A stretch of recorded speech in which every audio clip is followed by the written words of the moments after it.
and himself hides out on the moor. Then there's a butterfly hunter called Stapleton, and his sister, who's really his wife, and an escaped convict related to Sir Henry's housekeeper, and it all gets a bit complicated.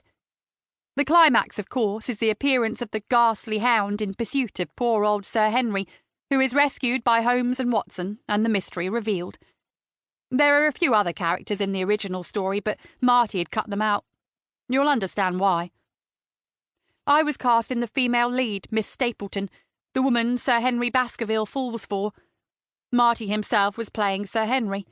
He couldn't play Holmes because he wasn't the right shape.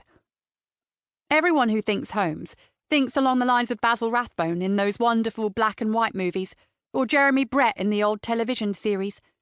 Marty was short and dumpy with a plump face, receding fair curly hair and spectacles. He bore a strong resemblance to a teddy bear. I wasn't sure myself that he was right for the role of Sir Henry Baskerville, but perhaps I didn't look right for the part of an exotic beauty like Miss Stapleton, so I couldn't criticise. I am on the short side, and my hair is clipped close to my head, except in front where it's longer and sticks up like a bushy tiara. I was persuaded to have this style by a trainee hairdresser with ambitions. Marty had found someone called Nigel, who was tall and thin, to play Sherlock Holmes. My friend Ganesh was playing Dr. Watson. I know Dr. Watson in the stories is an Indian, but I'd felt strongly that Gan would be good in the part. Ganesh had been difficult to persuade, never having had any particular interest in the stage, but we'd kept on at him because Marty had taken strongly to the idea of having Ganesh in the role. Even with two of us working on him, he held out, but finally it was his Uncle Hari who settled it for us. Hari has a secret romantic streak, which normally finds its outlet in watching endless videos of Bollywood films. He was convinced that to have Ganesh playing Watson at the Rose Pub was the first step on the stairway to the stars. Hari's enthusiasm for the whole project of the play was alarming. He was even prepared to allow Ganesh to leave the shop early to get to rehearsals, provided he didn't do it too often. We had been reading through the play over at my flat. This hadn't proved as straightforward as it sounds. Marty, who had printed it out, was mildly dyslexic, and deciphering his script in the nature of an adventure. We had all become somewhat short-tempered by the time a chunky, frizzy-haired girl asked about costumes. As she was to play two roles, Sir Henry's housekeeper and Holmes's landlady, Mrs. Hudson, she had a special interest.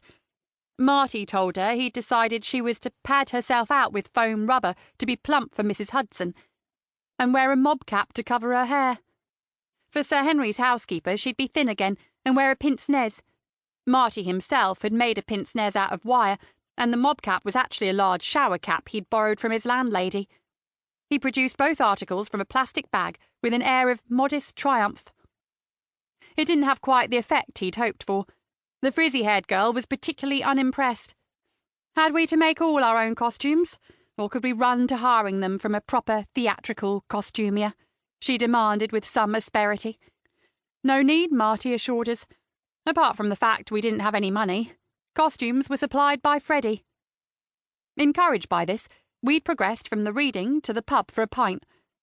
After that, we went upstairs to inspect the costumes left over from other productions Freddie had put on, a Victorian music hall among them. Marty opened the lid to the laundry basket, releasing a powerful, musty smell. Nigel said, "Phew, it whiffs a bit, doesn't it?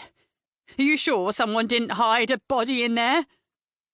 Marty plunged in his hand and withdrew the first item. It was a dusty bowler hat. "There we go," he exclaimed, buffing it up with his sleeve and then holding it out to Ganesh. "Forget it," said Ganesh, rearing back. "I'm not wearing a bowler hat." "It's all right, mate," said Nigel consolingly. "I've got to wear a deer stalker. Freddie's borrowing one from somebody. There's no way anyone can look anything but a prat in a deer stalker." "That," said Ganesh stiffly, "is because you are Holmes. I am only Watson." So that was it. It wasn't the bowler at all. Despite his professed unwillingness to act in our play at all, Ganesh was secretly miffed at not playing the lead. We were into our first episode of artistic...